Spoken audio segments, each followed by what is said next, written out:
மண்புழு நீங்கள் எந்த மெத்தடில் தயார் பண்ணுறீங்க? இப்போ அமெரிக்கன் மண்புழு மற்ற மண்புழுவால் இடைஞ்சல் வருது, சில இடைஞ்சல்கள் வருதுன்னு சொல்கிறாங்க. அது ஒரு ஆராய்ச்சியாளர் சொல்கிறாங்க.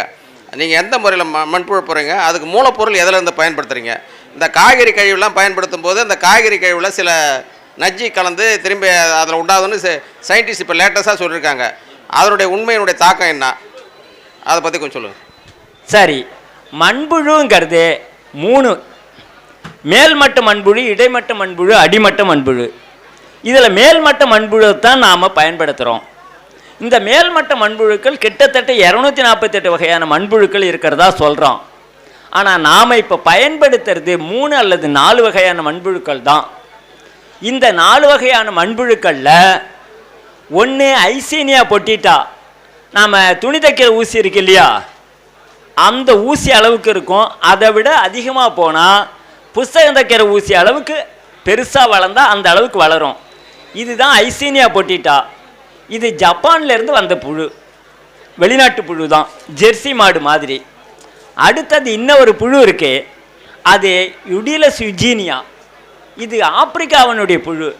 நம்ம கோணி ஊசி இருக்கு இல்லையா, துணி தைக்கிற ஊசி சைஸ்லேருந்து கோணி ஊசி, சாக்கு தைக்கிற ஊசி இருக்கு இல்லையா, அந்த அளவுக்கு பெருசாக இருக்கும். இதுக்கு பேர், இது ஆப்பிரிக்கன் புழு. அடுத்தது 3வது ஒன்று லாம்பிரிட்டோங்கிற நம்ம தமிழ்நாட்டு புழு, பெரியோனிக்ஸ்னு ஒன்று இருக்குது, தமிழ்நாட்டு புழு. நம்ம நாட்டு புழுக்கள் இது 2. இதில் வேறு ஒன்றுமே வேண்டாம், நாட்டு புழுங்கிறது நம்மகிட்டே இருக்குது. அந்த புழுக்களை நாமளே தேடி எடுத்துக்கலாம். நம்ம தோட்டத்திலே அந்த புழுவை நாம் வரவழைச்சிட முடியும். இந்த நாட்டு புழுக்கள் தான் சிறந்தது. அவங்க சொன்னாங்க, நிபுணர்கள் அதில் மண்புழு உரத்தில் ரசாயனம் கலந்துடுது அப்படின்னு சொல்லி. உண்மைதான். லெட்டுங்கிற ஒன்று இந்த ஃபாரின் புழுக்கள் எமிட் பண்ணுறதா சுபாஷ் பலேக்கர் சொல்கிறாரு.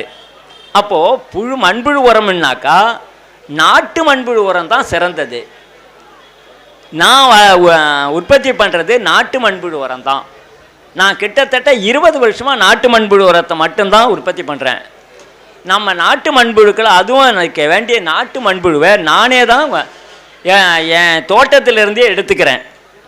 இந்த நாட்டு மண்புழுடைய இதில் கிட்டத்தட்ட 23 வகையான சத்துக்கள் இருக்குது.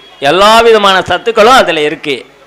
அப்போது இந்த ஃபாரின் புழு இருக்கு இல்லையா, இதெல்லாம் வெறுமனே சாணத்தை தான் சாப்பிடும். கீழே போகவே போகாது, தரமட்டத்தை மேலே இருந்தே சாணத்தை தின்னுட்டு புழுக்க போடும். அதுதான் அதனுடைய பழக்கம். அந்த புழுக்கள் மண்ணை திங்கவே திங்காது. மண்ணை திங்காத ஒரு புழுவை நாம் அதனுடைய உரத்தை போட்டோம்னா கிட்டத்தட்ட யூரியா போடுறதுக்கு அது சமம். ஏன்னா அதில் இருக்கிற மண்புழு முட்டைகள், மண்புழு ஆனால் கூட பல்கி பெருகாது. ஏன்னா சாணம் இருந்தால் தான் அந்த புழுக்கள் பெருக்கும், அதை மட்டும்தானே அது சாப்பிடும்.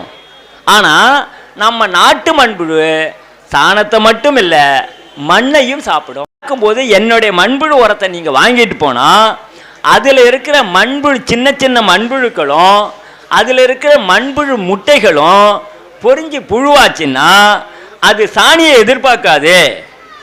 நம்ம நாட்டு மாடு மாதிரி நம்ம வயலில் இருக்கிற சத்துக்களையும் அதுவே கிடைக்கலன்னா மண்ணையும் சாப்பிடும். மண்ணை தான் உண்டு உரமாக நமக்கே கொடுக்கும்.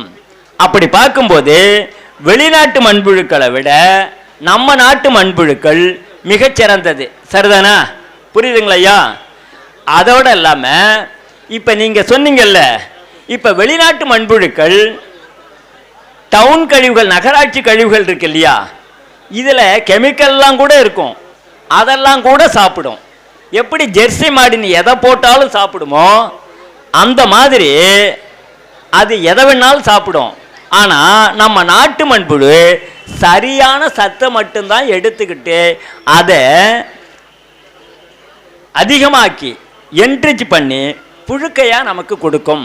அதனால் நாட்டு மண்புழுக்களையே வளர்க்கணும், நாட்டு மண்புழு உரங்களையே பயன்படுத்தணும். அதுதான் சிறந்தது.